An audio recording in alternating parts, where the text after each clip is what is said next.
كيف تدور الأحداث داخل نادي الزمالك؟ مبدئيًا كل سنة وأنتم طيبين وعيد سعيد عليكم وإن شاء الله تكونوا في أفضل وأحسن حال دايمًا. الحقيقة إن النهارده هنتكلم عن نقطتين مهمين جدًا، هي مصير مجلس إدارة نادي الزمالك بعد عزل مرتضى منصور.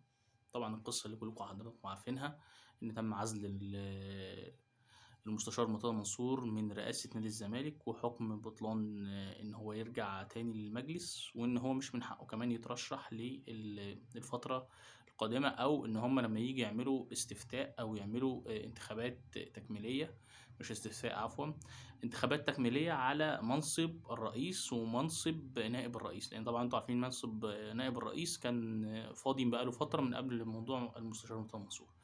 طيب، الأحداث اللي بتتم داخل نادي الزمالك هي بصراحة لا تسر عدو ولا حبيب. في من بعض التخبطات طبعًا الإدارية، التخبطات الإدارية دي أكيد هتأثّر على النادي، على اللعيبة، على الجهاز الفني، على الجهاز الإداري، على كل الموجودين في النادي. وطبعًا المستشار مرتضى منصور إن المجلس عيّنه كمستشار فني ليه.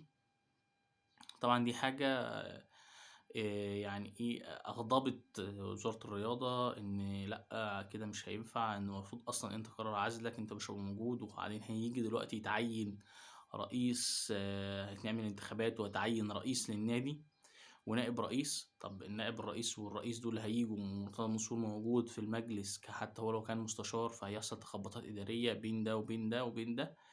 ففي بعض الحلول دلوقتي مقترحة إن يتم تعيين لجنة، وطبعًا القرار ده مرفوض تمامًا، لإن لا يجوز إن هم يعينوا لجنة في ظل وجود مجلس منتخب.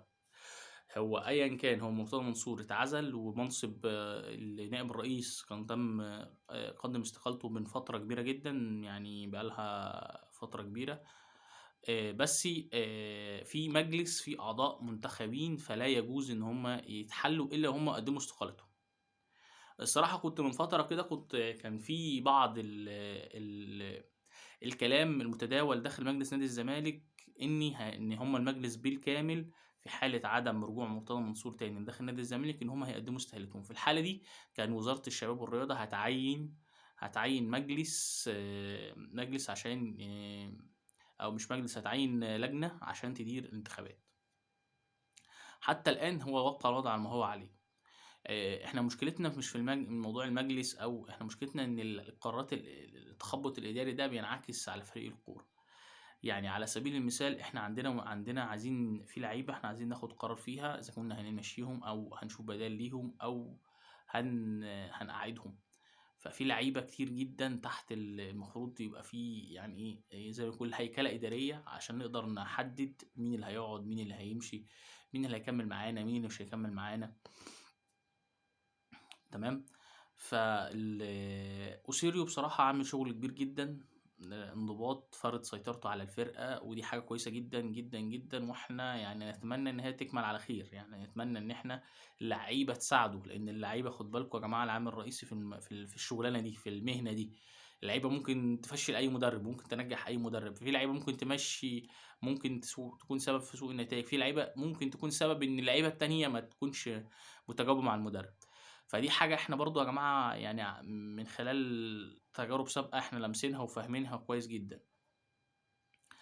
للأسف مصطفى شلبي، على الرغم إن هو الفترة اللي فاتت يعني كان فترات قبل كده ما كانش مستواه كويس، الفترة اللي فاتت كان مستواه كويس والتزامه وفعاليته على مع نادي الزمالك وإيجابيته على المرمى. للأسف هنفتقده في مباراة سيراميكا ومباراة الأهلي في السوبر في الإمارات. وبرضه من الغيابات برضه اللي هتأثّر برضه على نادي الزمالك في مباراة سيراميكا كليوباترا، أحمد سيد زيزو إصابته ممكن تخلّيه يشارك في مباراة سيراميكا كليوباترا، إلا إن أنا أفضّل إن هو لو مش مكتمل 100% أنا ما اغامرش بيه، لإن أنا محتاجه في ماتش زي ماتش الأهلي. واحد يقول لي: طب ما ماتش سيراميكا برضه مهم، إحنا في الجدول ماشي، هو ماتش مهم، بس أنت مش عايز تخسر لعيب، سيبك من الماتش بتاع الأهلي. أنت الفكرة كلها أنت ما تخسرش لعيب، ما هو أنت ممكن أحمد سيد زيزو ده ينزل يتصاب، مش يعني ينزل وهو مش مكتمل فيتصاب، فمش يقعد ماتش ولا يومين، مش يقعد ماتش الأهلي ما يغيب، لأ ممكن يقعد كذا ماتش، فدي في حال دي حالة جدًا دي هتأثّر جدًا على الفريق، ما يكونش النتيجة إن أنا أخسر لعيب لفترة كبيرة جدًا.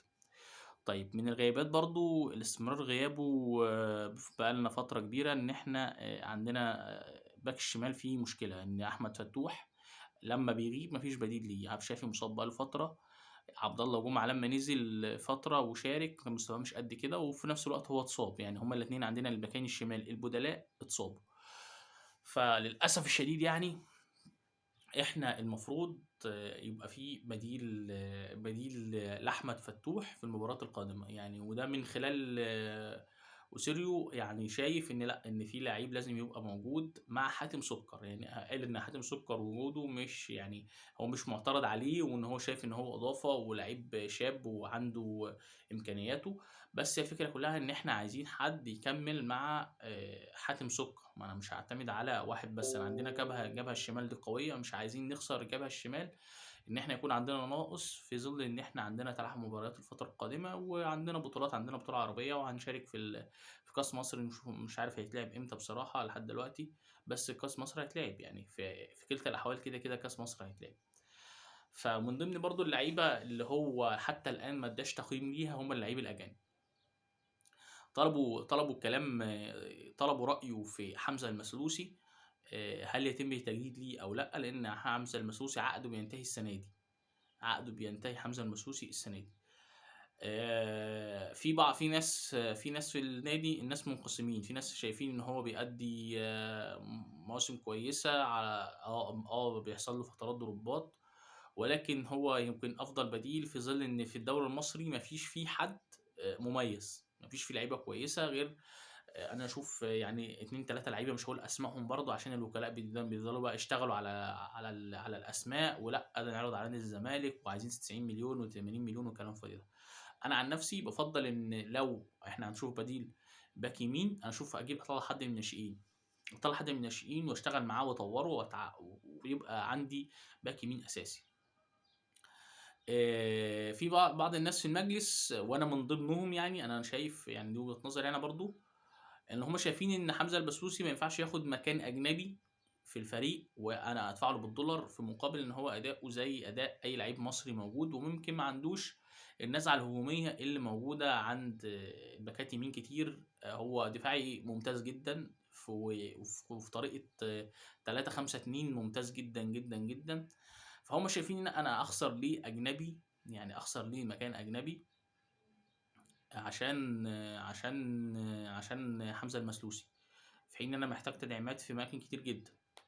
طيب الموضوع الأجانب كلّها بشكل عام، إذا كان حمزة المسلوسي أو إبراهيم رضاي أو سامسون أو في مين تاني في الأجانب عندنا موجودين في الزمالك،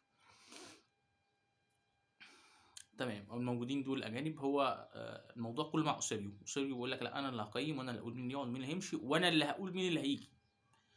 ودي نقطة كويسة جدًا ومهمة جدًا. على فكرة برضه اللي أنتم ما تعرفوهوش يعني إن أوسيريو من من أكبر من يعني إيه، يمكن يعتبر رقم 1 في الكشافين في أمريكا اللاتينية. أمريكا كل الفرق في أوروبا لمّا بتكون عايزة لعيب تشوفه بيبقى بيكلموا أوسيريو إن هو يتابع لهم اللعيب ده ويدّيهم تقييم عنه.